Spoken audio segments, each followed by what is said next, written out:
എല്ലാവർക്കും നമസ്കാരം. ഞാൻ മിത്രവിൻ്റെ ആണേ. കഥ തുടങ്ങും മുന്നേ ഒരു കാര്യം പറയട്ടെ. കുറച്ച് ആരോഗ്യ പ്രശ്നങ്ങൾ, കുറച്ചൊന്നും പറയാൻ പറ്റില്ല കേട്ടോ, അത്യാവശ്യം നന്നായിട്ട് തന്നെ. അതായത് എനിക്ക് ഒരു 2 ആഴ്ചയായിട്ട് നല്ല പനിയായിരുന്നു. ഇപ്പം നമ്മുടെ നാട്ടിൽ സ്ഥിരമായിട്ട് ഈ പനിയും ചുമയും ജലദോഷവും ഇതൊക്കെ സർവ്വസാധാരണമാണല്ലോ. അതുകൊണ്ട് ഞാൻ വിചാരിച്ചു എനിക്കും അങ്ങനെ വൈറൽ ഫീവർ എന്തെങ്കിലും പിടിച്ചതൊക്കെ ആയിരിക്കുമെന്ന്. പിന്നെ എനിക്ക് പനി കുറഞ്ഞിട്ടും എനിക്ക് ഭയങ്കര ദേഹത്തിന് വേദന, ജോയിന്റ് പെയിൻസ്. അതുപോലെ തന്നെ എനിക്ക് കാലത്ത് എണീറ്റ് കഴിഞ്ഞാൽ നമ്മുടെ ഉള്ളംകാല് തറയിലേക്ക് കുത്തത്തില്ല. ഉപ്പൂറ്റിയൊക്കെ അങ്ങ് വിങ്ങി പൊട്ടുന്ന പോലത്തെ വേദന. ഞാൻ എന്നിട്ട് ചുവരിലൊക്കെ ഇങ്ങനെ പിടിച്ചു പിടിച്ചാണ് അടുക്കളയിലേക്കൊക്കെ നടന്ന് ചെല്ലുന്നത് കേട്ടോ. കുറച്ച് കഴിയുമ്പോൾ അങ്ങ് പോകും, പക്ഷെ പിന്നെയും വേദന. ആ പനിയുടെ ആയിരിക്കും, പനി മാറുമ്പോൾ അങ്ങ് പൊയ്ക്കോളും. വൈറൽ ഫീവറിൻ്റെയാ, ഇപ്പം എല്ലാവർക്കും ഇങ്ങനെയാ, പണ്ട് ചിക്കൻ ഗുനിയ വന്ന പോലത്തെ പനിയാ എന്നൊക്കെ കുറേ പേരിങ്ങനെ ഞാൻ ചോദിച്ചപ്പോൾ പറഞ്ഞു കേട്ടോ. അങ്ങനെയൊക്കെ ആയിരിക്കും എന്ന് കരുതി ഞാൻ ഈ 2-3 ആഴ്ച ഇത് വെച്ചോണ്ട് നടന്നേ. അത് കഴിഞ്ഞിട്ടേ ഇന്നലെ ഞാൻ എൻ്റെ ഹോസ്പിറ്റലിൽ പോയിട്ട് ബ്ലഡൊക്കെ ഒന്ന് ടെസ്റ്റ് ചെയ്ത് നോക്കി. അപ്പോഴാണ് യൂറിക് ആസിഡ് 7.5. അപ്പോൾ ഡോക്ടർ പറഞ്ഞു യൂറിക് ആസിഡ് കൂടിയത് കൊണ്ടാണ് ഈ പ്രോബ്ലംസ് എന്ന് പറഞ്ഞു. എനിക്കെൻ്റെ കൈ പൊക്കാൻ മേല, കാല് പൊക്കാൻ വയ്യ, മുട്ടിനും എല്ലാം വേദന. വലത് കൈ വെച്ചിങ്ങനെ ഫോൺ എഴുതി കഴിഞ്ഞിട്ട് കുറച്ച് കഴിഞ്ഞാൽ കൈ അനക്കത്തില്ല. അങ്ങനെ ശരിക്കും കുറച്ച് ദിവസമായിട്ട് നന്നായിട്ട് പാടുപെടുന്നുണ്ടേ. എനിക്കാണ് എൻ്റെ കഥകളെല്ലാം അങ്ങ് എഴുതാനും പറ്റുന്നില്ല കേട്ടോ. ഒരാവേശത്തിൽ അങ്ങ് എഴുതി തുടങ്ങും, പക്ഷേ കറക്റ്റായിട്ട് തന്നെ പോകുന്നതായിരുന്നു. ഇങ്ങനൊരു വയ്യാഴിക വന്നപ്പോഴേ നല്ല ബുദ്ധിമുട്ട്. എന്തായാലും 2 ദിവസത്തിനുള്ളിൽ എല്ലാം പരിഹരിക്കാം കേട്ടോ. ഇന്നിപ്പം മാംഗല്യം കുറേ സമയം ഒരുമിച്ചങ്ങ് ഒറ്റ ഇരിപ്പിനങ്ങ് എഴുതി. അതൊരു ലെങ്ത് ഉള്ള പാർട്ടായിട്ട് തന്നെ നിങ്ങൾക്ക് തരാവേ. എന്നിട്ട് പരിണയം നമുക്ക് നാളെ തരാം കേട്ടോ. നാളെ ലെങ്ത് കൂട്ടിത്തരാം. ഞാൻ ഒരു 30 മിനിറ്റിൻ്റെ വീഡിയോ ആക്കി തരാം. അതുപോലെ തന്നെ നിയോഗത്താലി കുറച്ചേ എഴുതിയുള്ളൂ, പറ്റുമെങ്കിൽ ഇന്ന് രാത്രി തരാം, അല്ലാന്നുണ്ടെങ്കിൽ നാളെ മാക്സിമം ഒന്ന് തരാൻ നോക്കാം കേട്ടോ. ഇതൊക്കെയാണ് എൻ്റെ അവസ്ഥ. ഇതൊന്നും പറയാനായിട്ടായിരുന്നേ. എനിക്ക് എപ്പോഴും ഇങ്ങനെ പോസ്റ്റൊക്കെ ഇട്ട് നിങ്ങളെ ബുദ്ധിമുട്ടിക്കുന്നത് എനിക്ക് താല്പര്യമില്ല. ഉള്ളത് പറയാമല്ലോ. കറണ്ടില്ല, മഴയാ, വെയില, ഇങ്ങനെയൊക്കെ പറയുമ്പോഴത്തേക്കിനുമേ വായനക്കാർക്ക് അതൊരു ബോറിങ് ആവുമല്ലോ എന്നോർത്താ പറയാഞ്ഞത്. പക്ഷേ ഞങ്ങളെ പരിഗണിക്കുന്നില്ല നിങ്ങൾ എന്നൊക്കെ പറഞ്ഞ് ഇന്നലെ കുറേ കമൻ്റൊക്കെ കണ്ടപ്പോഴേ എനിക്കങ്ങ് സങ്കടം വന്നുപോയി. സങ്കടം എന്ന് വെച്ചാൽ അങ്ങനെയല്ല, എൻ്റെ അവസ്ഥയൊന്ന് നിങ്ങളോട് പറയാമെന്നോർത്തു. അപ്പം ശരി കേട്ടോ, നമുക്ക് തുടങ്ങാവേ. കുറച്ച് സമയത്തിന് ശേഷം റൂമിന് പുറത്ത് പാർവതിയുടെ ശബ്ദം കേട്ടുകൊണ്ടാണ് ജാൻവി റൂമിനുള്ളിൽ നിന്ന് പുറത്തേക്ക് ഇറങ്ങിച്ചെന്നത്. ജഗനുമായി എന്തോ കാര്യമായ സംഭാഷണത്തിലാണ് പാർവതി എന്ന് കണ്ടതും ജാൻവി ഇറങ്ങിയതുപോലെ തന്നെ തിരിച്ചകത്തേക്ക് കയറി. അവരമ്മയ്ക്കും മകനും അവർക്ക് വേണ്ട സ്പേസ് കൊടുത്തുകൊണ്ടുള്ള ഒരു നീക്കമായിരുന്നു അത്. അല്പസമയത്തിന് ശേഷം തന്നെ പാർവതി ജാൻവി ഇരുന്ന റൂമിന്റെ വാതിലിൽ തട്ടി. അവൾ ചെന്നിട്ട് ഓർത്തുറന്നു. താഴേക്ക് വാ മോളെ, സദ്യ റെഡിയായിട്ടുണ്ട്, എല്ലാവർക്കും ഒന്നിച്ചിരുന്ന് കഴിക്കാം. കുറച്ച് നാളായില്ലേ എല്ലാവരുടെയും ഒപ്പം ഇരുന്ന് കഴിച്ചിട്ട്. ഒരു നെടുവീർപ്പയോട് പാർവതി പറഞ്ഞപ്പോ ജാൻവിയുടെ നോട്ടം അറിയാതെ പാളി വീണുപോയത് ജഗനിലേക്കാണ്. അതേ സമയം തന്നെയാണ് അവൻ അവരെയും നോക്കിയത്. വരാമേ, ജാൻവി അത്രയും പറഞ്ഞതും പാർവതി നേരെ പുറത്തേക്ക് നടന്നു. ജഗനെ ഒന്ന് നോക്കിക്കൊണ്ട് ജാൻവി നേരെ മിഥുവിന്റെ റൂമിലേക്ക് ചെന്നു. അടഞ്ഞു കിടന്ന വാതിലിൽ പല പ്രാവശ്യം തട്ടിയ ശേഷം മിഥു ഡോർ തുറന്നു. ശേഷം അവരിരുവരും ഒന്നിച്ച് താഴേക്ക് നടന്നു. ആ വലിയ വീട്ടിലെ അംഗങ്ങൾ എല്ലാവരും തന്നെ ഉണ്ടായിരുന്നു അവിടെ. എല്ലാവർക്കും ഒപ്പം ഒരുമിച്ചിരുന്ന് ഭക്ഷണം കഴിച്ചു. ഇടയ്ക്കൊക്കെ ജാനി ഇടം കണ്ടിട്ട് ജഗനെ നോക്കുന്നുണ്ട്. അതീവ സന്തോഷത്തിലാണ് അവൻ. അവൾക്ക് മനസ്സിലായി അവൻ ഈ വീടും ഈ വീട്ടുകാരെയും ഒക്കെ വിട്ട് ആ ഫ്ളാറ്റിൽ വന്ന് ജീവിക്കുന്നത് പോലും തന്നോടുള്ള ഇഷ്ടത്തിന്റെ കൂടുതൽ കൊണ്ടാണെന്ന്. അവൾക്ക് എന്തോ വല്ലാത്ത കുറ്റബോധം തോന്നിപ്പോയി ആ സമയം. ഇത്രയും സന്തോഷമുള്ള ഈ ജഗനെ താൻ ഇവരിൽ നിന്നും അടർത്തി മാറ്റുകയായിരുന്നോ എന്നൊരു തോന്നൽ അന്ന് ആദ്യമായി അവൾക്കുണ്ടായി. ഇലയിൽ വിളമ്പിവെച്ച ഭക്ഷണ സാധനങ്ങളൊന്നും ജാൻവിക്ക് ആസ്വദിച്ച് കഴിക്കാൻ കഴിയാത്തതുപോലെ തോന്നി. ഏതൊക്കെയോ ഭക്ഷണത്തിന്റെ മണം മൂക്കിലേക്ക് അടിക്കുമ്പോഴൊക്കെ ഒരു വല്ലാത്ത മടുപ്പ് അവൾക്ക് തോന്നി. എന്തൊക്കെയോ ഒരുവിധം കഴിച്ചെന്ന് വരുത്തി തീർത്ത് ജാൻവി എഴുന്നേക്കാൻ ഇറങ്ങിയതും അവളുടെ ഇടം കൈയിൽ ജഗന്റെ പിടി വീണു. എവിടേക്കാ? അത് പിന്നെ ജഗൻ, എനിക്ക് മതി. ജാൻവി ദയനീയമായി അവനെ നോക്കി പറഞ്ഞു. പറ്റില്ല ജാൻവി, മര്യാദക്കിരുന്ന് ആഹാരം മുഴുവൻ കഴിച്ചിട്ട് എണീറ്റാ മതി. ജഗൻ കരുതിയത് താൻ അവളോട് പിണക്കം കാണിച്ചതിന്റെ പുറത്ത് അവൾ ആഹാരം കഴിക്കാൻ കൂട്ടാക്കാതെ പോവാണെന്നാണ്. ജാൻവിക്ക് എന്തോ ഒരു വല്ലായ്മ തോന്നി. എന്നിട്ടോ അവൾ എങ്ങനെയൊക്കെയോ ഒരുവിധം അവിടെ കടിച്ചു പിടിച്ചിരുന്നു. നിസ്സഹായതയോടെ ഭക്ഷണം കഴിക്കാനും ഇറക്കാനും വയ്യ. ആ അവസ്ഥയിലിരിക്കുന്ന ജാൻവിയെ കാണുമ്പോൾ മിഥുവിന് പാവം തോന്നി. അവൾ ജഗനെ നോക്കി. ഏട്ടാ, അവൾക്ക് വേണ്ടെങ്കിൽ അവൾ പൊയ്ക്കോട്ടെ. വെറുതെ ഏട്ടൻ എന്തിനാ അവളെ നിർബന്ധിക്കുന്നത്? ഇത്തവണ മിഥുവിന്റെ വാക്കുകളിൽ അല്പ അമർഷവും കടന്നു വന്നു. ജാൻവിയോടുള്ള കരുതലായിരുന്നു അത്. നോക്ക് മിഥു, നീ നിന്റെ കാര്യം നോക്കിയാൽ മതി. ജഗൻ പറഞ്ഞതും ഒന്നും ഇനി പറയാൻ കഴിയാത്തതുപോലെ മിഥുവിന്റെ തലകുനിഞ്ഞു. അവൾ സ്വന്തം ഇലയിൽ നിന്ന് ആഹാരം വാരി കഴിച്ചു. എങ്ങനെയൊക്കെയോ ഒരുവിധം ജാൻവി ആഹാരം കഴിച്ചു. തീർത്തെന്ന് പറയാൻ പറ്റില്ല. കുറച്ച് അവിടെ ഇവിടെയായി മിച്ചമുണ്ട്. അവൾ എഴുന്നേറ്റ് കൈയും കഴുകി നേരെ പോയത് മിഥുവിന്റെ റൂമിലേക്കാണ്. മിഥു കൈ കഴുകിയ മുറിയിലേക്ക് വരുമ്പോൾ കാണുന്നത് കട്ടിലിൽ കമഴ്ന്നു കിടക്കുന്ന ജാൻവിയാണ്. എന്റെ ജാൻവി, ഏട്ടൻ എങ്ങനെ പറഞ്ഞത് നീ എത്ര കാര്യാക്കൊന്നും വേണ്ട. ഏട്ടൻ ഈ ആഹാരം കളയുന്നതൊന്നും പണ്ടേ ഇഷ്ടമില്ല, അതുകൊണ്ട് പറഞ്ഞതായിരിക്കും. മിഥു പറഞ്ഞതിന് മറുപടിയായി ജാൻവി ഒന്ന് മൂളിയതേ ഉള്ളൂ. ജാൻവിയുടെ കണ്ണുകൾ ചെറുതായി അടഞ്ഞുപോയി. അവൾക്ക് നല്ല ഉറക്കം വരുന്നുണ്ടായിരുന്നു. എങ്കിൽ പിന്നെ ഒരു കാര്യം ചെയ്യ, നീ ടയേർഡാണെങ്കിൽ റെസ്റ്റ് എടുത്തോ. അല്ലേ വേണ്ട, നീ ഏട്ടന്റെ റൂമിൽ പോയി കിടന്നോ. വേണ്ട, ഞാൻ ഇവിടെ കിടന്നോളാം, ജാൻവി വാശി പോലെ പറഞ്ഞു. നോക്ക് ജാൻവി, ഇതിപ്പോ നീ ഏട്ടനോട് ചെറിയ പിണക്കത്തിലാണെന്നൊക്കെ അറിയാം. അവിടെ പോയി കിടക്ക്, ചെല്ല്. അതാവുമ്പോ പിണക്കവും പരിഹരിക്കാം, നിനക്ക് ഏട്ടനെയും കാണാം. മിഥു നിർബന്ധിച്ച് ജാൻവിയെ ജഗന്റെ റൂമിലേക്ക് പറഞ്ഞു വിട്ടു.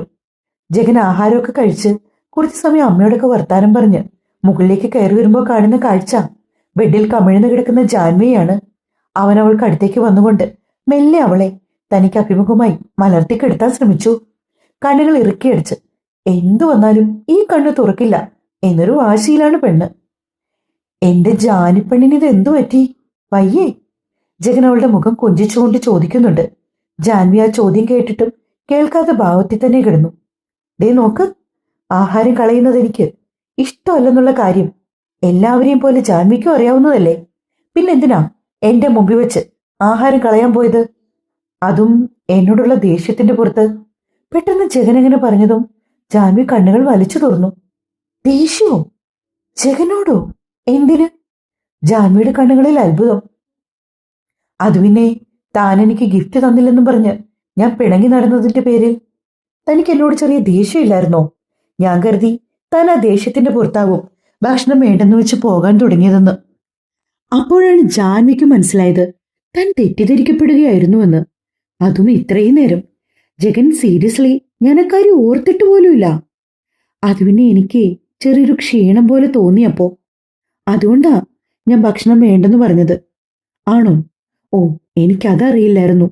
ഐ എം സോറി, ജഗൻ പറഞ്ഞു. ജാൻവി പിന്നെ ഒന്നും പറയാതെ അവനെ അഭിമുഖമായി തിരിഞ്ഞു കിടന്നു. വല്ലാത്ത ക്ഷീണം, കണ്ണൊക്കെ അടഞ്ഞു വരുന്ന പോലെ. ജാൻവി പറഞ്ഞതും ജഗൻ മെല്ലെ അവളുടെ തോളിൽ തട്ടിക്കൊടുത്തു. ജാൻവിയുടെ കണ്ണുകൾ അടഞ്ഞുപോയി. പതിയെ പതിയെ അവൾ ഗാഠമായ ഒരു ഉറക്കത്തിലേക്ക് വഴുതി വീണു. അവളുടെ ക്ഷീണവും തളർച്ചയൊന്നും ജഗൻ അറിയില്ലല്ലോ. തലേ ദിവസം മുതൽ പെണ്ണുറങ്ങാതെ കിടന്നതുകൊണ്ടായിരുന്നു ഈ ഉറക്കം പോലും. ജഗനും അവൾക്കരികിലേക്ക് കിടന്നു. അവന് ഉറക്കമൊന്നും വരുന്നുണ്ടായിരുന്നില്ല. പക്ഷെ എന്തോ അസ്വസ്ഥമായിരിക്കുന്നത് പോലെ ഒരു തോന്നല്. ഒപ്പം മാണിക്യമംഗലത്ത് ജാൻവി ഓക്കെയല്ലേ എന്നൊരു ചിന്തയും അവനെ വന്നു പൊതിഞ്ഞു. ഏകദേശം വൈകുന്നേരം ആയപ്പോഴേക്കും മിഥു ചായ കുടിക്കാനായി റൂമിൽ വന്ന് തട്ടിയ സമയത്താണ് ജഗൻ ജാൻവിയെ വിളിച്ചുണർത്തിയത്. നേരിയ ഉറക്കച്ചെലവോടെ കണ്ണും തിരുമ്മി ബെഡിലിരിക്കുന്ന അവളെ അവനൊരു കുറുമ്പോടെ നോക്കി. അതെ, ഇങ്ങനെ കിടന്നാ മതിയോ? എഴുന്നേക്ക്, എന്നിട്ട് ചായ കുടിച്ചിട്ട് വേണം നമുക്ക് തിരികെ പോകാന്. ഒന്ന് മൂളിക്കൊണ്ട് ജാൻവി വാഷ്റൂമിനുള്ളിലേക്ക് നടന്നു. ശേഷം മുഖമൊക്കെ നന്നായി കഴുകി ഉറക്ഷീണമൊക്കെ മാറ്റിയ ശേഷം ജഗന്റെ ഒപ്പം താഴേക്ക് നടന്നു. ആ വലിയ ഡൈനിങ് ടേബിളിന് ചുറ്റും എല്ലാവരും ഒരുമിച്ചിരുന്ന് ചായ കുടിക്കുന്നുണ്ടായിരുന്നു. അവിടെ അതിനൊത്ത നടുക്കായി തന്നെ പായസവും വെച്ചിട്ടുണ്ട്. ഇഷ്ടമുള്ളവർക്ക് പായസം കഴിക്കാം. ജാൻവിക്ക് എന്തോ ചായ കുടിക്കാൻ തോന്നിയില്ല. അവളൊരു ഗ്ലാസ് എടുത്തു, കുറച്ച് പായസം അതിലേക്ക് ഒഴിച്ചു. വല്ലാത്ത സ്വാദ് തോന്നി ജാൻവിക്ക്. നെയ്യിന്റെയും നെയ്യിൽ വറുത്ത കശുവണ്ടിയുടെയും രുചി അവളെ വല്ലാതെ ആകർഷിച്ചു. ഒന്ന് രണ്ട് പ്രാവശ്യം ജാൻവി പായസം എടുത്തു കുടിച്ചു. അവളുടെ ആ ചേഷ്ടകളെല്ലാം മുത്തശ്ശി ശ്രദ്ധിക്കുന്നുണ്ടായിരുന്നു. അവര് പക്ഷെ ഒന്നും മിണ്ടിയില്ല. ഇടയ്ക്ക് അവർ ഇടം കണ്ടിട്ടൊന്ന് പാർവതിയെ നോക്കുകയും ചെയ്തു. പാർവതി പക്ഷെ അതൊന്നും അത്ര കാര്യമാക്കിയ മട്ടില്ല. ജഗൻ, ഇന്ന് തിരിച്ചു പോകുന്നുണ്ടോ നിങ്ങൾ? പാർവതിയാണൊരു സംസാരത്തിന് തുടക്കം കുറിച്ചത്. എന്തായാലും കുറെ നാളായില്ലേ നിങ്ങൾ ഇവിടേക്കൊക്കെ വന്നിട്ട്. ഇന്ന് പോകണ്ട, ഇനി കുറച്ചു ദിവസം ഇവിടെ നിന്നിട്ടാവാം. ഫ്ളാറ്റിലേക്കുള്ള യാത്രയൊക്കെ രണ്ടാളും അങ്ങ് കോലം കെട്ടുപോയി. അല്ലേ മേ? പാർവതി പറയുന്നതോടൊപ്പം പത്മജിയോട് ചോദിക്കുകയും ചെയ്യുന്നുണ്ട്. ഒരു വേള എന്തു പറയണമെന്നറിയാതെ അവരിരുവരും സ്റ്റക്കായിരുന്നു പോയി. അയ്യോ അമ്മേ, അത് പറ്റില്ല, ഇന്ന് തന്നെ പോണം. ഞങ്ങൾക്ക് അവിടെ കുറച്ച് കമ്മിറ്റ്മെന്റ്സ് ഒക്കെ ഉള്ളതാണ്. ജഗൻ പറഞ്ഞതും പാർവതി അത് ഇഷ്ടപ്പെടാത്ത രീതിയിൽ ഇരുന്നെടുത്തു എണീറ്റു. എന്ത് കമ്മിറ്റ്മെന്റ് ആണ് ജഗൻ നിനക്കവിടെ ഉള്ളത്? പേരൻസായി ഞങ്ങളോടുള്ളതിനേക്കാൾ എന്തു വലിയ കമ്മിറ്റ്മെന്റ് ആണ് അവിടെ? അവർ അമർഷം തീരാതെ വീണ്ടും വീണ്ടും ചോദിച്ചു. അമ്മേ, അതൊന്നും അമ്മയ്ക്ക് പറഞ്ഞാൽ മനസ്സിലാവില്ല. ഞങ്ങൾ ഇതുപോലെ ഇടയ്ക്കൊക്കെ വരാം, അതാ നല്ലത്. പറ്റില്ല ജഗൻ, ഒരുപാട് നാളുകൂടി ഞാൻ എത്ര ആഗ്രഹിച്ചിട്ടാണ് നീ വീട്ടിലേക്ക് വന്നത്. എന്തായാലും ഇന്ന് നിന്റെ ബർത്ത്ഡേ ആയിട്ട് ഞാൻ നിന്നെ എവിടേക്കും വിടില്ല. ജഗൻ ജാൻവിയെ നോക്കി. അവളാണെങ്കിൽ ഒരു നിമിഷം എന്തു മറുപടി പറയണമെന്നറിയാതെ നിൽക്കുകയായിരുന്നു. അമ്മേ, ഞങ്ങൾ ഇന്ന് പോയിട്ട് ഇനി കുറച്ചു ദിവസം കഴിഞ്ഞിട്ട് വരാം, ഉറപ്പായും വരാം. ജാൻവി കൂടി പറഞ്ഞതോടെ പിന്നെ ആർക്കും തിരിച്ചു പറയാൻ മറുപടിയൊന്നും ഇല്ലാതായിപ്പോയി. എങ്കിലും പിന്നെ എന്തോ കൂടി പറയാൻ വന്നതും രാമനാഥൻ പാർവതിയെ വിലക്കി. കുട്ടികൾക്ക് അവിടെ പോകാനാണ് ഇഷ്ടമെങ്കിൽ അങ്ങനെ തന്നെ നടക്കട്ടെ. പാർവതി, താൻ അതിനെതിര് പറയരുത്. രാമനാഥൻ പതിയെ പാർവതിക്ക് മാത്രം കേൾക്കാൻ പാകത്തിൽ പറഞ്ഞതും പാർവതി പിന്നീട് ഒന്നും മിണ്ടിയില്ല. അമ്മേ, ഞങ്ങൾ തിരികെ പോകുമ്പോ മിഥുവിനെ കൂടി ഒപ്പം കൊണ്ടുപോയിക്കോട്ടെ. അവൾ പറയുന്നു അവളിവിടെ തനിച്ചിരുന്ന് ഭയങ്കര ബോറടിയാണെന്ന്. റിസൾട്ട് വരാറാവുമ്പോഴേക്കും ഇങ്ങ് തിരികെ കൊണ്ടുവിടാം. ജാൻവി അല്പം പേടിയോടെയാണ് പാർവതിയോട് അത് ചോദിച്ചത്. പാർവതിയുടെ നോട്ടം മിഥുവിന് നേർക്ക് നീണ്ടു. മുഖം കുനിച്ചിരുന്ന് ചായ കുടിക്കുകയാണ് അവൾ. എന്താ മിഥു നിന്റെ അഭിപ്രായം? നിനക്ക് ജാൻവിക്കൊപ്പം പോകണമെന്നുണ്ടോ? മിഥു മുഖം ഉയർത്തി പാർവതിയെ നോക്കി മെല്ലെ തലയനക്കി. അമ്മേ, ഞാൻ പൊയ്ക്കോട്ടെ? പിന്നെ മൃദുവായ സ്വരത്തിൽ ചോദിച്ചു. കുറച്ച് ദിവസങ്ങളായിട്ടുള്ള തന്റെ മകളുടെ മൗനവും അവളുടെ മുറിയടച്ചുള്ള ഇരിപ്പും ഇതൊക്കെ പാർവതിയെ വല്ലാതെ വിഷമിപ്പിക്കുന്നുണ്ട്. ഇന്ന് ജാൻവി വന്നതിന് ശേഷമാണ് അവൾ പഴയ മിഥുവായതെന്ന് അവർക്ക് തോന്നിയിരുന്നു. അതുകൊണ്ട് തന്നെ ജാൻവിക്കൊപ്പം മിഥുവിനെ കൂടി വിടാൻ തീരുമാനിച്ചു പാർവതി. ഏകദേശം 6:30 അടുപ്പിച്ചാണ് മാണിക്യമംഗലത്ത് നിന്ന് ജാൻവിയും ജഗനും തിരികെ ഫ്ളാറ്റിലേക്ക് പോയത്. അവർക്കൊപ്പം മിഥുവും ഉണ്ടായിരുന്നു. മിഥു ഉള്ളതുകൊണ്ട് ജാൻവി അവൾക്കൊപ്പം ബാക്ക് സീറ്റിലാണ് ഇരുന്നത്. കേറിയപ്പോ തൊട്ട് കലുവിലെ വർത്തമാനമാണ് രണ്ടുപേരും ചേർന്ന്. ജഗൻ ഒരു ചിരിയോടെയാണ് അതൊക്കെ കേട്ടിരുന്നത്. കുറച്ചു സമയം കഴിഞ്ഞപ്പോൾ രണ്ടുപേരുടെ ശബ്ദം കേൾക്കാതെ മെല്ലെ പിറകിലേക്കൊന്ന് കണ്ണെത്തിച്ച് നോക്കിയവൻ കണ്ടു ചാരിയിരുന്നുറങ്ങുന്ന അവര്. അവനും വിളിച്ചുണർത്താൻ പോയില്ല. എങ്കിലും അപ്പാർട്ട്മെന്റ് എത്തുന്നോടം വരെ ജാൻവി നല്ല സുഖം ഉറക്കുമായിരുന്നു. മിഥു പക്ഷേ പകുതിയായപ്പോ തന്നെ എഴുന്നേറ്റു. ജാൻവി എഴുന്നേക്ക്, സ്ഥലം എത്തി. മിഥു തട്ടി വിളിച്ചു. അപ്പോഴാണ് ജാൻവി ഉറക്കം ഉണർന്നത്. ഇത്രയും നേരം ഞാൻ ഉറങ്ങിയോ? ജാൻവി വിശ്വാസം വരാത്തതുപോലെ മിഥുവിനെ നോക്കി ചോദിച്ചു. പിന്നെ എത്ര സമയം ഉറങ്ങിയെന്നറിയാമോ? ഞാനും ഏട്ടനുമൊക്കെ നിന്നെ കുറേ തവണ വിളിക്കാൻ ശ്രമിച്ചു, പക്ഷേ നീ നല്ല സുഖം ഉറക്കമായിരുന്നു. അപ്പൊ പിന്നെ ഏട്ടനാ പറഞ്ഞേ നിന്നെ വിളിക്കണ്ടെന്ന്. മിഥു അത് പറഞ്ഞതും ജാൻവി ജഗനെ നോക്കി. ശേഷം അവർ 3 പേരും ഒന്നിച്ചാണ് ഫ്ളാറ്റിലേക്ക് പോയത്. എന്തോ അത്രയും നേരം ചുട്ടുപൊള്ളുന്ന വെയിലിൽ നിന്നിട്ട് പെട്ടെന്നൊരു തണൽ കിട്ടിയ ആശ്വാസം പോലെയാണ് ജാൻവിക്ക് തോന്നിയത്. ആ ഫ്ളാറ്റില് അത്രയും കംഫർട്ടബിൾ ആയിരുന്നു അവൾ. വരുന്ന വഴിക്ക് അവർക്ക് കഴിക്കാനുള്ള ഫുഡൊക്കെ വാങ്ങിയിട്ടായിരുന്നു വന്നത്. പിന്നെ എല്ലാവരും ഫ്രഷായി ഫുഡ് കഴിച്ചു. മിഥുവിന് നല്ല ഉറക്കം വരുന്നുണ്ടെന്ന് പറഞ്ഞ് അവൾ കിടക്കാനായി പോയി. ജഗന്റെ ഓഫീസ് മുറിയായിരുന്നു മിഥുവിന് വേണ്ടി അറേഞ്ച് ചെയ്തു കൊടുത്തത്. ശേഷം ജാൻവിയും ജഗനും ബാൽക്കണിയിൽ തന്നെ നിൽക്കുകയാണ്. ജാൻവിയുടെ ചുണ്ടിൽ അവൾ ഒളിപ്പിച്ചു പിടിച്ചൊരു പുഞ്ചിരിയുണ്ട്. ഇടയ്ക്കിടയ്ക്ക് ജഗനെ നോക്കി കാണുമ്പോൾ ആ ചിരിയുടെ പകിട്ട് കൂടുന്നു. ജാൻവി മെല്ലെ ബാൽക്കണിയിൽ നിന്ന് അകത്തേക്ക് വലിഞ്ഞു. ജഗനപ്പോഴും ഫോണിൽ നോക്കി ബാൽക്കണി റെയിലിങ്ങിൽ ചാരി നിൽക്കുകയായിരുന്നു. പുറത്ത് പ്രകൃതി ഒരു മഴയ്ക്കുള്ള വട്ടം കൂട്ടുന്നുണ്ടെന്ന് അവന് മനസ്സിലായി. വീശിയടിക്കുന്ന കാറ്റിന് വല്ലാത്തൊരു തണുപ്പ് പോലെ, ഒപ്പം ഇടയ്ക്കിടയ്ക്ക് മാത്രം വീഴുന്ന ചെറിയ മഴത്തുള്ളികൾ. ജാൻവി റൂമിനകത്തേക്ക് ചെന്നു. അവനു വേണ്ടി വാങ്ങിയ ഷർട്ടും പിന്നെ ആ ചെറിയ ബോക്സും എടുത്തുകൊണ്ട് ബാൽക്കണിയിലേക്ക് വന്നു. Jagan, this is my birthday gift. അതും പറഞ്ഞുകൊണ്ട് അവൾ ആ കവർ അവന് നേരെ നീട്ടി. Happy birthday. അവന്റെ ചുണ്ടിലൊന്ന് മൃദുവായി ചുംബിച്ചു മാറി ജാൻവി പറയുകയാണ്, ഇതൊക്കെ കൈവച്ചിട്ട് നീ എന്താ പെണ്ണെ എനിക്ക് തരാതിരുന്നത്? ജഗൻ പരിഭവത്തോടെ അവളോട് പറഞ്ഞു. എല്ലാത്തിനും അതിൻ്റെതായ സമയമുണ്ട് ദാസ. ഉറുമ്പോടുകൂടി അവൾ പറഞ്ഞു. അവൾ കയ്യിലേക്ക് തന്ന കവർ തുറന്നു നോക്കി. ആവേശത്തോടെ ഓരോ ഷർട്ടുകളും എടുത്തെടുത്ത് നോക്കി. ഏറ്റവും ഒടുവിലാണ് ആ കവറിനുള്ളിൽ കിടക്കുന്ന കുഞ്ഞൊരു ബോക്സ് ജഗന്റെ ശ്രദ്ധയിൽപ്പെട്ടത്. ജാൻവിയുടെ ഹൃദയം ക്രമാതീതമായി മിടിച്ചു. ആ പിടപ്പോടെ അവൾ അവനെ നോക്കി നിന്നു. ജഗൻ ആ ബോക്സ് കയ്യിലേക്കെടുത്ത് മെല്ലെ തുറന്നു. പെട്ടെന്ന് അവന്റെ ഹൃദയത്തിലേക്ക് ഒരു കുളിർക്കാറ്റ് വീശും പോലെയായിരുന്നു തോന്നിയത്. ആ 2 വര തെളിഞ്ഞ പ്രഗ്നൻസി സ്ട്രിപ്പ് ഇപ്പോഴവന്റെ കൈകളിലാണ്. ജഗന് കണ്ണു നിറഞ്ഞു വരുന്നുണ്ടായിരുന്നു.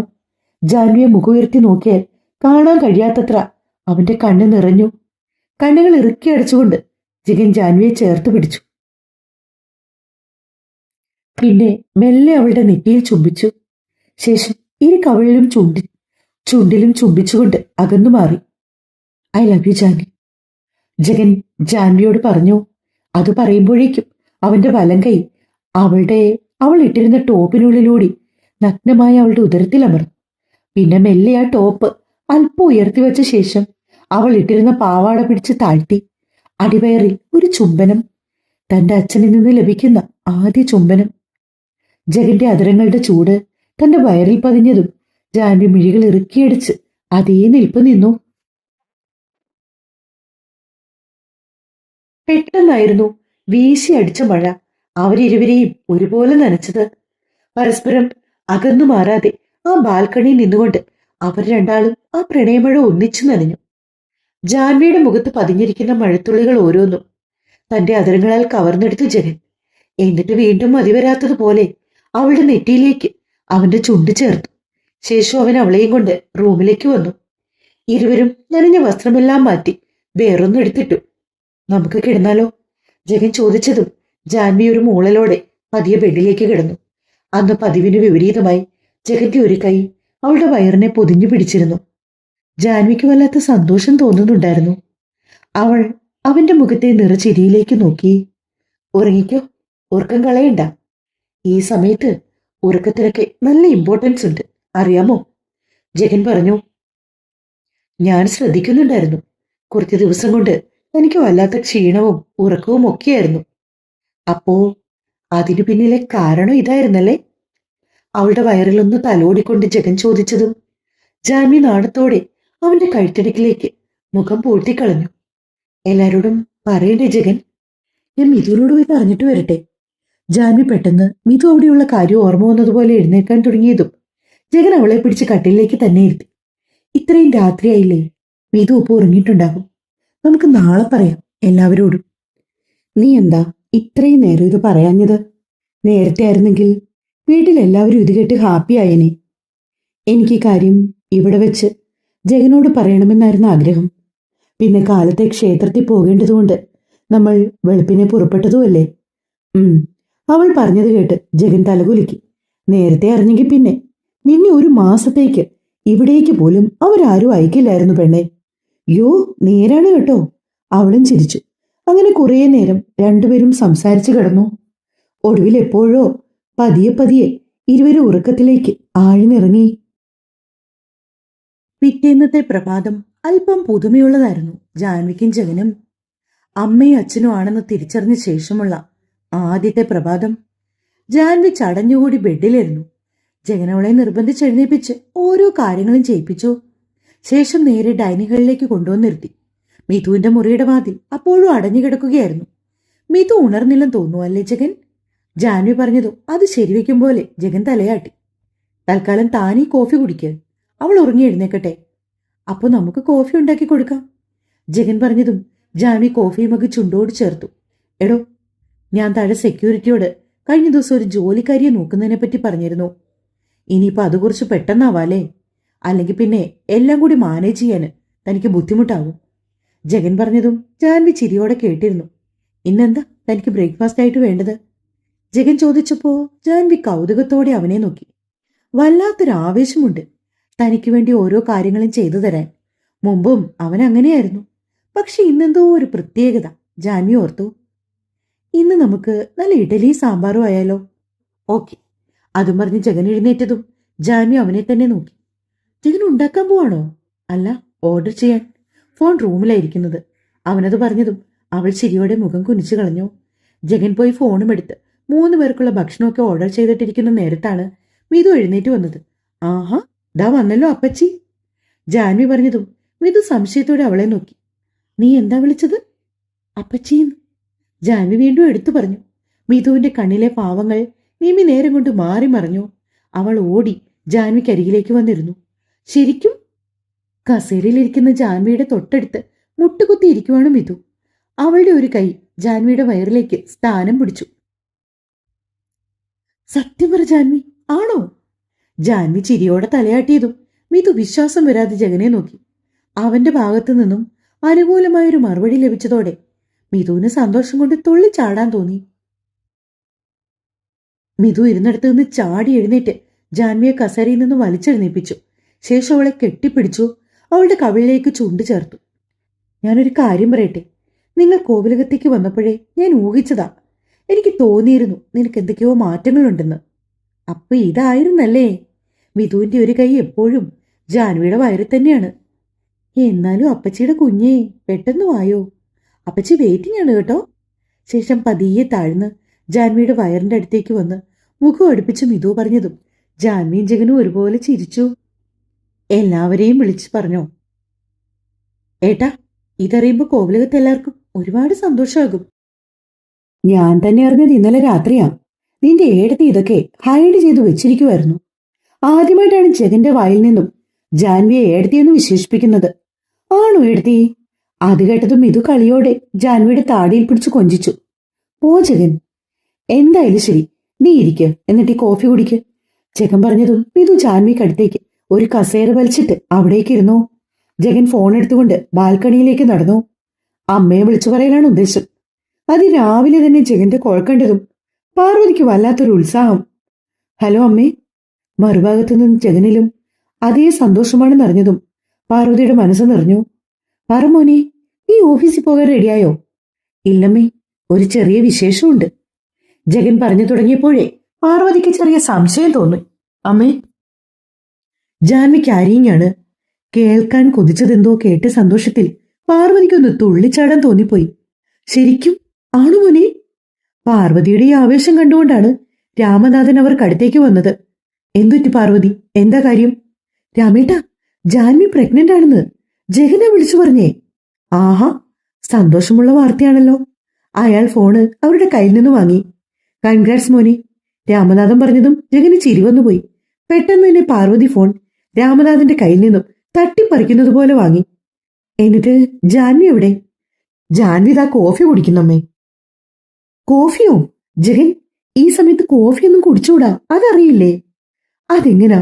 നിങ്ങളൊക്കെ ഇപ്പോഴത്തെ തലമുറയിലെ കുട്ടികളല്ലേ, എന്തറിയാം നിങ്ങൾക്കൊക്കെ. ഇന്നെന്തായാലും ഞങ്ങൾ എല്ലാരും കൂടി അങ്ങോട്ടേക്ക് വരുന്നുണ്ട് കേട്ടോ, പാർവതി സന്തോഷത്തോടെ പറഞ്ഞു. എങ്കിൽ പിന്നെ നീ ഫോൺ വെച്ചോ, ഞാനിതിവിടെ എല്ലാവരോടും ഒന്ന് പറയട്ടെ. അതും പറഞ്ഞുകൊണ്ട് പാർവതി ധൃതിയില് സേതുനാഥനും പത്മജയ്ക്കും അടുത്തേക്ക് ചെന്നു. അമ്മേ, അച്ഛ, ഒരു സന്തോഷ വാർത്തയുണ്ട്. ജാൻവിക്ക് വിശേഷമുണ്ട്. ഇരുവർക്കും വല്ലാത്തൊരു സന്തോഷം. അടുത്ത തലമുറയിലെ ഒരു കുഞ്ഞിനെ കൂടി കാണാൻ പറ്റുകയെന്ന് വെച്ചാ മുജന്മ സുഹൃത്തം. എന്നല്ലാണ്ട് എന്തു പറയാന്, സേതുനാഥൻ മനസ്സിലോർത്തു. പിന്നീട് ആ വീട്ടിലെ ഓരോ അംഗങ്ങളോടും പാർവതി അത് പറഞ്ഞു. എല്ലാവർക്കും വലിയ സന്തോഷമായി. അങ്ങനെ ഉച്ച കഴിഞ്ഞ ശേഷം ജാൻവിയുടെയും ജഗന്റെയും അടുത്തേക്ക് പോകാനും തീരുമാനമായി. ഒപ്പം ജാൻവിയെ തിരികെ മാണിക്യമംഗലത്തേക്ക് കൊണ്ടുവരണമെന്നൊരു മോഹം കൂടി പാർവതിയുടെ മനസ്സിലുണ്ടായിരുന്നു. പക്ഷെ അവരതാരോടും പറഞ്ഞില്ലെന്ന് മാത്രം. ശേഷം ജഗൻ ഫോണെടുത്ത് ജയനെയാണ് വിളിച്ചത്. Hello uncle. ആ പറയൂ ജഗൻ, എന്തുണ്ട് വിശേഷം? കുറച്ച് നാളായല്ലോ വിളിച്ചിട്ട്. കുറച്ച് ബിസി ആയിപ്പോയി അങ്കിൾ, ജഗൻ പറഞ്ഞു. ആ, അതൊക്കെ പോട്ടെ. ജാൻവി എന്തു പറയുന്നു? സുഖായിരിക്കുന്നു? അയാൾ ഓക്കെയാണ്. അങ്കിൾ, ഞാൻ വിളിച്ചത് ഒരു ഗുഡ് ന്യൂസ് ഉണ്ട്. ജഗൻ പറഞ്ഞു തുടങ്ങിയപ്പോൾ തന്നെ ജയന് കാര്യങ്ങൾ ഏകദേശം മനസ്സിലായി. പറയൂ ജഗൻ. ജാൻവിക്ക് ആരെയാണ് അങ്കിൾ? ആഹാ, കൺഗ്രാറ്റ്സ്. അങ്കിൾ ആന്റിയോട് കൂടി പറയണം കേട്ടോ. ആ പറയാം ജഗൻ, പറയാം. ഞാനിപ്പോ പുറത്താണ്, ഒരു ബിസിനസിന്റെ ആവശ്യവുമായി ബന്ധപ്പെട്ട് നിൽക്കുക. ഞാൻ വീട്ടിൽ ചെന്നിട്ട് ഉറപ്പായും മനസ്സോട് പറയാം കേട്ടോ. എന്നിട്ട് ഞങ്ങൾ രണ്ടുപേരും ഒരു ദിവസം അവിടേക്ക് വരാം. ജയൻ സന്തോഷത്തോടെ പറഞ്ഞു. അതിനെന്താ അങ്കിൾ, വരുമ്പോ ഒന്ന് വിളിച്ചു പറഞ്ഞിട്ട് വരണം. ചിലപ്പോ ഹോസ്പിറ്റലിലേക്കോ മറ്റോ പോകേണ്ടി വന്നാലോ? ആ, അതൊന്നും കുഴപ്പമില്ല ജഗൻ, ഞങ്ങൾ വിളിച്ചു പറഞ്ഞിട്ടേ വരുള്ളൂ. ഓക്കെ, സന്തോഷായിട്ടിരിക്കെ. ജാൻവിയോടും പറയണം കേട്ടോ എന്റെ അന്വേഷണം. ശരി അങ്കിൾ. ജയനെയും വിളിച്ച് കാര്യം പറഞ്ഞോടെ ജഗൻ നേരെ ജാൻവിക്കും മിഥുവിനും അരികിലേക്ക് വന്നു. അതേ സമയം തന്നെയാണ് ഡെലിവറി ബോയ് ഫുഡുമായി വന്നത്. പിന്നെ അതും വാങ്ങി അവർ മൂന്നുപേരും വന്ന് ഒരുമിച്ചിരുന്ന് ഭക്ഷണമൊക്കെ കഴിച്ചു. ഏകദേശം സമയം 1 മണിയായി. 9 മണിയായി. ജഗൻ ഇന്ന് ഓഫീസിൽ പോകുന്നില്ലേ? ഇല്ല, ഇന്ന് അമ്മയൊക്കെ വരാന്ന് പറഞ്ഞു. അപ്പോഴാണ് ജഗൻ കാര്യം ജാൻവിയോട് പറഞ്ഞത്. ആണോ? അയ്യോ, അമ്മയൊക്കെ എപ്പോഴാ വരുന്നേ? അവര് ലഞ്ചൊക്കെ കഴിച്ചിട്ടേ വരൂ. ഓക്കെ. അന്ന് ജഗൻ വീട്ടിൽ ഉണ്ടായിരുന്നത് കൊണ്ട് തന്നെ ഉച്ചയ്ക്കത്തേക്കുള്ള ഭക്ഷണമൊക്കെ ഉണ്ടാക്കിയത് ജഗനാണ്. ജഗൻ മാത്രമല്ല, മിഥുവും ചേർന്ന്. ജാൻവി സഹായിക്കാൻ ചെന്നെങ്കിലും മിഥു അവളെ ഓടിച്ചു വിട്ടു. ബൗളിൽ കുറിച്ച് നട്ട്സൊക്കെ ഇട്ട് കൊടുത്തു. ജാൻവിക്ക് TV ഒക്കെ വെച്ചു കൊടുത്ത് അവളെ ലിവിംഗ് റൂമിൽ പിടിച്ചിരുത്തി മിഥു. ജഗനും ജാൻവിയും മിഥുവും കൂടി ഉച്ചയ്ക്കത്തെ ലഞ്ചൊക്കെ കഴിച്ചിട്ട് ലിവിംഗ് റൂമിൽ ഇരുന്ന് ഏതോ ഒരു സിനിമ കണ്ടുകൊണ്ടിരിക്കുകയാണ്. ആ സമയത്താണ് കോളിംഗ് ബെൽ മുഴങ്ങിയത്. അമ്മയൊക്കെ ആവുന്നുകൊണ്ട് മിഥു ഇരുന്നിടത്തു എണീറ്റു. അവൾക്ക് പിന്നാലെ ജാൻവിയും. ജഗനാണ് പോയി വാതിൽ തുറന്നത്. മാണിക്യമംഗലം കുടുംബം മുഴുവനും അവിടേക്ക് കടന്നു വന്നു. എല്ലാവരും ജാൻവിയെ ഒന്നാകെ പൊതിഞ്ഞു. പാർവതിക്കാണെങ്കിൽ സന്തോഷം കൊണ്ട് നിൽക്കാൻ വയ്യാത്ത അവസ്ഥയാണ്. ജാൻവിയെ തൊട്ടും തലോടിയും ഓരോ കാര്യങ്ങൾ പറഞ്ഞുകൊടുത്തും അവരെല്ലാം അവൾക്കൊപ്പം തന്നെയിരുന്നു. അച്ഛനും വലിയച്ഛനും മുത്തച്ഛനും ഒപ്പം ജഗനും മറു സൈഡിലേക്കിരുന്നു. അതിനോടൊപ്പം തന്നെ അവർ വീട്ടിൽ നിന്ന് കൊണ്ടുവന്ന കുറേയേറെ പലഹാരങ്ങൾ ഡൈനിങ് ടേബിളിലേക്ക് നിരത്തി. സന്തോഷം പറഞ്ഞാൽ മധുരം കൊടുക്കണമെന്ന് പറഞ്ഞ് കുറച്ച് ലഡുവും ജിലേബിയും സ്വീറ്റ്സും ഒക്കെ അവർ ജാനിയെ കഴിപ്പിച്ചു. ഒടുക്കം ജഗൻ വന്ന് ഇടപെട്ട ശേഷമാണ് ആ കഴിപ്പിക്കൽ നിർത്തിയത് തന്നെ. എല്ലാവർക്കും അത്രയേറെ സന്തോഷം. കുറച്ചേറെ സമയം കഴിഞ്ഞപ്പോഴാണ് പാർവതി മെല്ലെ മനസ്സിൽ ഉദ്ദേശിച്ച കാര്യം പറഞ്ഞു തുടങ്ങിയത്. ജഗൻ, എന്തായാലും ജാൻവി പ്രഗ്നന്റ് ആണ്. നീ ആണെങ്കിൽ രാവിലെ ജോലിക്കും പോകും. എന്നിട്ട് വൈകിട്ടല്ലേ മടങ്ങി വരുന്നത്. ആ ഒരു സമയത്തിനിടയ്ക്ക് അവൾക്ക് എന്തെങ്കിലും ബുദ്ധിമുട്ടോ അങ്ങനെ എന്തെങ്കിലും ഉണ്ടായാൽ ഇവിടെ തനിച്ചു നിൽക്കുന്നത് ശരിയല്ലല്ലോ. നമ്മുടെ കോവിലത്ത് നിൽക്കുന്നതല്ലേ നല്ലത്. നീ എന്തു പറയുന്നു? ജഗന്റെ നോട്ടം നേരെ പോയത് ജാൻവിയിലേക്കാണ്. അവളുടെ മുഖത്തെ തെളിച്ചം മെല്ലെ കെട്ടു തുടങ്ങുന്നത് ജഗൻ കണ്ടു. തൽക്കാലം അത് വേണ്ട അമ്മേ. കുറച്ചുനാൾ ജാൻവി എന്റെ ഒപ്പം തന്നെ നിൽക്കട്ടെ. പിന്നെ അയാൾക്കും ആഗ്രഹം അതായിരിക്കും. ഈ സമയത്ത് ഹസ്ബൻഡിന്റെ സാമീപ്യമല്ലേ ഓരോ സ്ത്രീക്കും വേണ്ടത്. അത്രയും ആളുകൾക്കിടയിൽ വെച്ച് ഓപ്പണായി ജഗനത് പറഞ്ഞു കളയുമെന്ന് ജാൻവിയും പ്രതീക്ഷിച്ചതല്ല. ഒരു ഞെട്ടലോടെ അവൾ അവന്റെ മുഖത്തേക്ക് നോക്കി. ആ മുഖത്തിപ്പോഴും ഒരു കള്ളച്ചിരിയാണ്. ജഗന്റെയും ജാൻവിയുടെയും താല്പര്യം അതാണെന്ന് മനസ്സിലാക്കിയ രാമനാഥൻ പതിയെ പാർവതിക്ക് അടുത്തേക്ക് വന്നു. പാർവതി, മക്കൾക്കിഷ്ടം അതാണെങ്കിൽ അങ്ങനെ തന്നെ നടക്കട്ടെ. ഒരു 7-ാം മാസമൊക്കെ ആവുമ്പോഴേക്കും നമുക്ക് ജാൻവിയെ ഇവിടുന്ന് മാണിക്യമംഗലത്തേക്ക് കൂട്ടിക്കൊണ്ടുപോകാം. അതുപോരെ അമ്മേ? ജഗൻ അതീവ സ്നേഹത്തോടെ പാർവതിയുടെ അടുക്കൽ വന്നിരുന്ന് അവരുടെ കൈപിടിച്ച് തന്റെ കൈക്കുള്ളി ആക്കിക്കൊണ്ട് ചോദിച്ചു. പാർവതി മനസ്സില്ലാ മനസ്സോടെ തലയാട്ടി.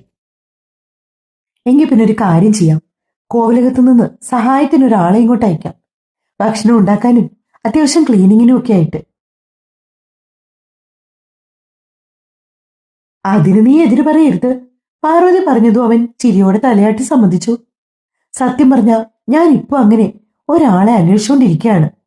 അപ്പൊ ഇനി നിന്റെ അന്വേഷണമൊക്കെ നിർത്തിക്കോ. നാളെ രാവിലെ തന്നെ ഇവിടേക്ക് ആളെത്തും. അങ്ങനെ കുറേയേറെ നേരം ഇരുന്ന് വർത്തമാനമൊക്കെ പറഞ്ഞ് സന്തോഷമൊക്കെ പങ്കുവച്ച ശേഷമാണ് മാണിക്യമംഗലത്തു നിന്ന് വന്ന് എല്ലാവരും പോയത്. ബിസിനസ് മീറ്റിംഗ് ഒക്കെ കഴിഞ്ഞ് ജയൻ വീട്ടിലേക്ക് വരുമ്പോൾ കാണുന്നത് ഗാർഡനിൽ നിൽക്കുന്ന മാനസിയാണ്. അയാൾ കാർ പോർച്ചിലേക്ക് നിർത്തിയിട്ടുകൊണ്ട് അതീവ സന്തോഷത്തോടെ മാനസിക്ക് അടുത്തേക്ക് വന്നു. മാനസി, ഒരു ഗുഡ് ന്യൂസ് ഉണ്ട്. എന്താ ജയേട്ടാ? എടോ, ജാൻവി പ്രഗ്നന്റ് ആണ്. പെട്ടെന്ന് ജയനത് പറഞ്ഞതും മാനസി ചെവികൾ കൊട്ടിയടയ്ക്കപ്പെട്ടതുപോലെ നിന്നുപോയി. വിശ്വാസം വരാതെ മാനസി ജയന്റെ മുഖത്തേക്ക് നോക്കി. അതേടോ, ജാൻവി ക്യാരിങ് ആണ്. എന്നെ വിളിച്ചു പറഞ്ഞ ജഗനാണ്. നമുക്ക് അവിടെ വരെ ഒന്ന് പോകണ്ടേ? ജയൻ അതീവ സന്തോഷത്തോടെയാണ് ചോദിക്കുന്നത്. മാനസി മറുപടി ഇല്ലാതെ നിന്നു. അപ്പോഴാണ് അയാൾക്ക് ഓർമ്മ വന്നത് മാനസിക്ക് ജാൻവിയോടുള്ള അതൃപ്തി. പിന്നെ ഒന്നും മിണ്ടിയില്ല ജയൻ. നേരെ അകത്തേക്ക് പോയി. മാനസി ഗാർഡന്റെ നടുവിലിട്ടിരുന്ന ഊഞ്ഞാലിപ്പോയിരുന്നു. അവർക്കെന്തോ വല്ലായ്മ തോന്നി ആ നിമിഷം. ഇനിയും ഒരു കുഞ്ഞ്. അന്നേ ദിവസം മാനസി പിന്നീട് ജയനോടൊന്നും സംസാരിച്ചേയില്ല. സമയം അങ്ങനെ കടന്നുപോയി. രാത്രി മാനസിക്ക് ഉറങ്ങാൻ കഴിയുന്നില്ല. തലയിണയിലേക്ക് തല ചേർക്കുമ്പോഴൊക്കെ ഒരു കൊച്ചു കുഞ്ഞിന്റെ കരച്ചിലാണ് കാതിൽ നിറയുന്നത്. അവരുടെ കൈകൾ അറിയാതെ അവരുടെ ഉദരത്തെ തലോടി. ജാൻവി, ഈ ജന്മം ആരോടെങ്കിലും നീതി പുലർത്താൻ കഴിയാതെ പോയിട്ടുണ്ടെങ്കിൽ അത് താൻ നൊന്തു പ്രസവിച്ച ഒരേയൊരു മകളോടായിരിക്കും. ആദ്യമായി വർഷങ്ങൾക്കിപ്പുറം മാനസിക്ക് സംഭവിച്ച തിരിച്ചറിവ്. മിഴികൾ ഇറുക്കിയടിച്ചു. അവരുടെ കണ്ണിൽ നിന്നും നീർമുത്തുകൾ കണക്കെ കണ്ണുനീർ തുള്ളികൾ കവിളൂടി ഒലിച്ച് തലയിണിലേക്ക് ആഴ്ന്നിറങ്ങി. മാനസി, താൻ ഉറങ്ങിയില്ലേ? രാവ് ഏറെ വൈകിട്ടും ഉറങ്ങാതെ തിരിഞ്ഞും മറിഞ്ഞും കിടന്ന മാനസിയെ നോക്കി ജയൻ ചോദിച്ചു. ഉറക്കം വരുന്നില്ല ജയേട്ടാ. ജയേട്ടൻ കിടന്നു. ഞാൻ കുറച്ചുനേരം പോയി ലിവിംഗ് റൂമിൽ ചെന്നിരിക്കട്ടെ. അവർ അതും പറഞ്ഞുകൊണ്ട് മെല്ലെ ലിവിംഗ് റൂമിലേക്ക് നടന്നു. മുഖം അമർത്തി തുടച്ചു. നീണ്ട 23 വർഷം ജാൻവിയോട് താൻ ചെയ്തു കൂട്ടിയ പാപങ്ങൾ ഒരു ഈശ്വരനും പൊറുക്കില്ല. ഒരമ്മയും സ്വന്തം ചോരയെ ഇത്രമാത്രം വേദനിപ്പിച്ചിട്ടുണ്ടാവില്ല. വൈകി എത്തിയ തിരിച്ചറിവ് മാനസിയെ പൊള്ളിച്ചുകൊണ്ടിരുന്നോ. അവർക്ക് കണ്ണുകൾ ഇറുക്കിയടയ്ക്കുമ്പോൾ വീണ്ടും ഒരു കൊച്ചു കുഞ്ഞിന്റെ കരച്ചിൽ കാതിൽ മുഴങ്ങിക്കേട്ടു. കണ്ണും തുറന്നു വെച്ച് തന്നെ അവരിരുന്നു. പിന്നെ എപ്പോഴോമല്ലേ ഉറക്കത്തിലേക്ക് വഴുതി വീണു. രാവിലെ ജയൻ ഉണർന്ന് എണീറ്റ് വരുമ്പോൾ കാണുന്നത് ലിവിംഗ് റൂമിലെ സോഫയില് കൂനിക്കൂടിയിരുന്ന് ഉറങ്ങുന്ന മാനസിയാണ്. അയാൾ അവർക്ക് അടുത്തേക്ക് വന്നു. അവരുടെ കണ്ണിലൂടെ കണ്ണുനീർ തുള്ളികൾ ഒഴുങ്ങിയിറങ്ങിയ ഉണങ്ങിയ പാട് കാണാം. ജയന്റെ ചുണ്ടിൽ ഒരു പുഞ്ചിരി വിടർന്നു. അയാൾ അവരെ ഉണർത്താൻ പോയില്ല. നല്ല ക്ഷീണം ഉണ്ടാകും, പതിയെ ഉറങ്ങി എഴുന്നേൽക്കട്ടെ എന്ന് മനസ്സിൽ കരുതി. അതേസമയം അങ്ങ് ഫ്ലാറ്റിൽ ജഗന്റെ നെഞ്ചിലേക്ക് മുഖം പൂഴ്ത്തി സുഖ ഉറക്കത്തിലായിരുന്നു പെണ്ണൊരു. ജഗൻ പതിയെ ജാൻവിയെ അടർത്തി മാറ്റിക്കൊണ്ട് എഴുന്നേറ്റു. ഫ്രഷായി. ജഗൻ യൂണിഫോമിൽ നിൽക്കുന്ന സമയത്താണ് ഓരോ കോളിംഗ് ബെല്ലടിക്കുന്ന ശബ്ദം കേട്ടത്. പോയി നോക്കുമ്പോൾ ഒരു സ്ത്രീയാണ്. മുൻപ് അവരെ കണ്ട് പരിചയമുണ്ട്. മാണിക്യമംഗലത്തിന്റെ അകത്തളത്തിൽ എവിടെയോ വെച്ച്. സാറേ, എന്നെ മാണിക്യമംഗലത്തുനിന്ന് പാർവതി മേഡം അയച്ചതാണ്. ഇവിടെ ജാനിക്കുഞ്ഞിനൊരു സഹായത്തിനു വേണ്ടി. അപ്പോഴാണ് ജഗന് ഓർമ്മ വന്നത്, സഹായത്തിനു വേണ്ടി ഒരാളെ അയക്കാമെന്ന് അമ്മ പറഞ്ഞ കാര്യം. അകത്തേക്ക് വരൂ ചേച്ചി. ജാൻവി ഉറക്കമെണീറ്റില്ല. അവൾ ഉണരുമ്പോൾ ഏകദേശം 9 മണിയൊക്കെ ആകും. 9 മണി കഴിഞ്ഞിട്ടും ഉണർന്നില്ലെങ്കിൽ ഒന്ന് വിളിച്ചാൽ മതി. പിന്നെ കിച്ചണൊക്കെ ഞാൻ കാണിച്ചു തരാം എന്ന് പറഞ്ഞ് ജഗൻ അവരെ കൂട്ടിക്കൊണ്ടുപോയി ആ വീട്ടിലെ ഓരോ മുക്കും മൂലയും കാട്ടിക്കൊടുത്തു. ശേഷം രാവിലെ ബ്രേക്ക്ഫാസ്റ്റിനായി എന്തെങ്കിലും ഉണ്ടാക്കാനും അവരോട് ആവശ്യപ്പെട്ടു. അതെല്ലാം കഴിഞ്ഞ് ജഗൻ റൂമിലേക്ക് വരുമ്പോൾ കാണുന്നത് ബെഡിൽ നിന്ന് എഴുന്നേൽക്കാതെ കണ്ണും തുറന്നു കിടക്കുന്ന ജാൻവിയാണ്. Good morning. ജഗൻ അവളെ കണ്ടതും പറയുകയാണ്. ഗുഡ് മോർണിംഗ് ജഗൻ, ഇന്ന് ഓഫീസിൽ പോണോ? അവൾ ചോദിച്ചതും ജഗൻ കണ്ണുകൂർപ്പിച്ച് ഒരു നോട്ടം നോക്കി. താൻ എഴുന്നേറ്റേ. അമ്മ സഹായത്തിനൊരാളെ വിടാന്ന് പറഞ്ഞില്ലേ, ആ ചേച്ചി വന്നിട്ടുണ്ട്. ആണോ ജഗൻ? ധൃതി പിടിച്ച് എഴുന്നേറ്റതും ജഗൻ അവൾക്ക് അടുത്തേക്ക് ചെന്നു. എന്റെ ജാൻവി, ഇത്ര വേഗത്തിലൊന്നും എഴുന്നേക്കണ്ട. സാവധാനം മതി. അവരെവിടേക്ക് ഓടിപ്പോവില്ലെന്നേ. അങ്ങനെയല്ല, ജാൻവി ഒന്ന് ചമ്മി ചിരിച്ചുകൊണ്ട് പറഞ്ഞു. ഇനിയിപ്പോ ഫ്രഷ് ആയിട്ട് അങ്ങോട്ടേക്ക് ചെന്നാ മതി. ഞാൻ പറഞ്ഞിട്ടുണ്ട് ബ്രേക്ക്ഫാസ്റ്റ് ഉണ്ടാക്കണമെന്ന്. ബ്രേക്ക്ഫാസ്റ്റ് ഒക്കെ കഴിച്ച് നല്ല കുട്ടിയായിട്ടിരിക്കുക കേട്ടോ. അതും പറഞ്ഞ് അവളുടെ മുഖം കൈക്കൊമ്പിളിലേക്ക് കോരിയെടുത്ത് നെറ്റിയിലൊന്ന് അമർത്തി ചുംബിച്ചുകൊണ്ട് ജഗൻ പോകാനായി ഇറങ്ങി. അപ്പൊ ജഗൻ ബ്രേക്ക്ഫാസ്റ്റ് കഴിക്കുന്നില്ലേ? ഞാനൊരു ടോസ്റ്റ് ഉണ്ടാക്കി കഴിച്ചായിരുന്നു, എനിക്കത് മതി. അതും പറഞ്ഞ് ജഗൻ പോയതും ജാൻവി നേരെ അടുക്കളയിലേക്ക് ചെന്നു. ജാൻവിയെ കണ്ടതും അവർ നിറഞ്ഞൊന്ന് ചിരിച്ചു. ചേച്ചിയുടെ പേരെന്താ? എന്റെ പേര് ബിന്ദു എന്നാ മോളെ. മോൾക്കെങ്ങനാ, ഛർദിലൊക്കെ തുടങ്ങിയോ? പെട്ടെന്ന് അവർ ചോദിച്ചതും ജാൻവി വിലങ്ങിനെ തലയാട്ടി. അങ്ങനെയല്ല, സാധാരണ ഈ സമയത്ത് പെണ്ണുങ്ങൾക്ക് ഛർദിലൊക്കെ ഉണ്ടാകാറുള്ളതാ. അല്ല, മോക്കിപ്പോ എത്രയായി? ജസ്റ്റ് കൺഫേം ചെയ്തതേ ഉള്ളൂ ചേച്ചി. നാളെയാ ഹോസ്പിറ്റലിൽ നിന്ന് അപ്പോയിന്റ്മെന്റ് കിട്ടിയിരിക്കുന്നത്. അപ്പൊ അതിനുശേഷമേ കറക്റ്റായിട്ട് എല്ലാം പറയാൻ പറ്റൂ. മോളെങ്കിൽ അകത്തു പോയിരുന്നു, ചേച്ചി ബ്രേക്ക്ഫാസ്റ്റ് ഉണ്ടാക്കിയിട്ട് വിളിക്കാം. അവർ പറഞ്ഞതും ജാൻവി ചിരിയോടെ മിഥുവിന്റെ മുറിയിലേക്ക് ചെന്നു. മിഥു ആണെങ്കിൽ സുഖ ഉറക്കത്തിലാണ്. ജാൻവി അവളെ തട്ടി വിളിച്ചു. പെട്ടെന്ന് ജാൻവിയെ കണ്ടതും മിഥു ചാടി എഴുന്നേറ്റു. നീ എന്താ ഇപ്പൊ ഇങ്ങോട്ട്? ഏയ്, ഞാനിന്നൽപ്പം നേരത്തെ എഴുന്നേറ്റു. ജാൻവി അത് പറഞ്ഞതും മുടിയെല്ലാം വാരിക്കെട്ടി മിഥുവും എഴുന്നേറ്റ് ജാൻവിക്ക് അരികിലേക്കിരുന്നു. ആന്റി കോവിലകത്തുനിന്ന് ഒരാളെ അയച്ചിട്ടുണ്ട്, ഇവിടെ സഹായത്തിനൊക്കെ ആയിട്ട്. ആ ചേച്ചി വന്നിട്ടുണ്ട്. ജാൻവി മിഥുവിനോട് പറഞ്ഞു. ബ്രേക്ക്ഫാസ്റ്റ് ഒക്കെ കഴിച്ച് ഇരുവരും കുറേ സമയം ജാൻവിയുടെ റൂമിലിരുന്ന് ഫ്രണ്ടിലെ ബാൽക്കണിയിൽ പോയി കഥകളൊക്കെ പറഞ്ഞു. ഇളം വെയിലുണ്ട്. ബാൽക്കണിയെ കുറിച്ച് ഏറെ സമയം കഴിഞ്ഞപ്പോൾ വെയിലിന്റെ കാഠിന്യം കൂടി. ഇരുവരും പതിയെ ലിവിംഗ് റൂമിലേക്ക് നടന്നു. അവർ ഇരുവരുടെയും മനസ്സിൽ ഒരുപോലെ അബിയുടെ കാര്യമുണ്ടെങ്കിലും പരസ്പരം തുറന്നു പറയാൻ എന്തോ വല്ലാത്തൊരു ബുദ്ധിമുട്ട്. ഒടുക്കം മിഥുവിന്റെ മനസ്സിൽ എന്താണെന്ന് അറിഞ്ഞുകൊണ്ട് ജാൻവി തന്നെയാണ് സംസാരത്തിന് തുടക്കം കുറിച്ചത്. മിഥു, അബിയുടെ കാര്യത്തിലുള്ള നിന്റെ തീരുമാനം എങ്ങനെയാണ്? നീ ഇപ്പോഴും അവനു വേണ്ടി കാത്തിരിക്കുകയാണോ? ജാൻവി ചോദിച്ചത് മിഥു കണ്ണീരോടെ അവളെ നോക്കി. അവനെ എങ്ങനെ മറക്കാൻ കഴിയും? നിനക്ക് തോന്നുന്നുണ്ടോ അത്? കുറച്ചു സമയം മിഥുവിനോട് എന്തു മറുപടി പറയണമെന്നറിയാതെ സ്റ്റക്കായി ഇരുന്നുപോയി ജാൻവി. ഞാൻ നമ്മുടെ കൂടെ പഠിച്ചവരെയൊക്കെ ഒന്ന് വിളിച്ചു നോക്കട്ടെ. അവന്റെ പുതിയ നമ്പർ ആരുടെയെങ്കിലും കയ്യിലുണ്ടോ എന്ന് ഒന്നറിയാലോ. ഇനി അവന്റെ നമ്പർ കണ്ടുപിടിക്കാൻ പറ്റിയില്ലെങ്കിൽ നമുക്ക് രണ്ടുപേർക്കും കൂടി ഇന്ന് വൈകിട്ട് അവിടേക്ക് പോകാം. ജാൻവി പറഞ്ഞതും മിഥു തലയനക്കി. കൂടെ പഠിച്ച പലരെയും ജാൻവി കോണ്ടാക്ട് ചെയ്യാൻ ശ്രമിച്ചെങ്കിലും അവരെല്ലാവരും പറഞ്ഞത് ഒരേ മറുപടിയാണ്: അബിയെ ഇപ്പോൾ വിളിച്ചിട്ട് കിട്ടുന്നില്ല എന്ന്. അവന്റെ പുതിയ നമ്പർ ആർക്കും അറിയില്ലായിരുന്നു. വല്ലാത്തൊരു സംഘർഷത്തിലായി ജാൻവി. ഇതെങ്ങനെ മിഥുവിനോട് പറയുമെന്ന് ആലോചിച്ചപ്പോൾ അവൾക്കൊരു എത്തുംപിടിയും കിട്ടുന്നുണ്ടായിരുന്നില്ല. അന്ന് വൈകിട്ട് പറഞ്ഞതുപോലെ ബിന്ദു ചേച്ചിയോട് ഒരിടരം വരെ പോകുന്നുവെന്ന് മാത്രം പറഞ്ഞ് ജാൻവിയും മിഥുവും ജാൻവിയുടെ കാറിൽ അബിയൊക്കെ താമസിച്ചിരുന്ന സ്ഥലം ലക്ഷ്യമാക്കിപ്പോയി. കാർ ഒരു മരത്തിന്റെ ചൂട്ടിലായി പാർക്ക് ചെയ്തു. ശേഷം രണ്ടുപേരും ആ ചെറിയ വഴിയിലൂടെ അകത്തേക്ക് കയറി. അവരെ ഞെട്ടിച്ച് കളയും വിധം ഉള്ളതായിരുന്നു അവിടുത്തെ കാഴ്ചകൾ. അബിയൊക്കെ താമസിച്ചിരുന്ന ആ വീട് പുറത്തുനിന്ന് പൂട്ടിയിട്ടിരിക്കുകയായിരുന്നു. തളർച്ചയോടെ മിഥു ആ വീടിന്റെ അരഭിത്തിയിലേക്ക് ഇരുന്നു പോയി. ജാൻവി പെട്ടെന്ന് തന്നെ തൊട്ടപ്പുറത്തുള്ള വീടുകളിലെല്ലാം അന്വേഷിച്ചു. അപ്പോഴാണ് അവരറിഞ്ഞത് ഏകദേശം 2-3 ആഴ്ച മുന്നേ തന്നെ അബിയൊക്കെ ആ വീട് വിട്ട് മറ്റെവിടേക്കോ പോയി എന്ന്. അവരെങ്ങോട്ടേക്കാണ് പോയതെന്ന് ചോദിച്ചിട്ട് ആർക്കും അതിനെപ്പറ്റി വലിയ ധാരണയുമില്ല. 1-2 വീടുകളിൽ അന്വേഷിച്ചപ്പോൾ അവിടുത്തെ സ്ത്രീകൾ പറഞ്ഞു അബിയുടെ അമ്മയുടെ നാട്ടിലേക്കാണ് പോയതെന്ന്. പക്ഷെ ആ നാട് എവിടെയാണെന്ന് ചോദിച്ചപ്പോൾ അവരോടൊന്നും അതേപ്പറ്റി പറഞ്ഞില്ലെന്നായിരുന്നു ആ സ്ത്രീകളുടെ മറുപടി. മിഥു ആണെങ്കിൽ കണ്ണൊക്കെ നിറഞ്ഞു വല്ലാത്തൊരവസ്ഥയിലായി. ജാൻവി മിഥുവിനെ ചേർത്ത് പിടിച്ചുകൊണ്ട് ആ കോളനിക്ക് പുറത്തേക്ക് നടന്നു. തിരികെ വന്ന് കാറിലേക്ക് കയറിയതും മിഥു ഒരു പൊട്ടിക്കരച്ചിലോടെ ജാൻവിയെ കെട്ടിപ്പിടിച്ചു. എന്തു പറഞ്ഞ് മിഥുവിനെ ആശ്വസിപ്പിക്കണമെന്ന് ജാൻവിക്ക് അറിയില്ലായിരുന്നു.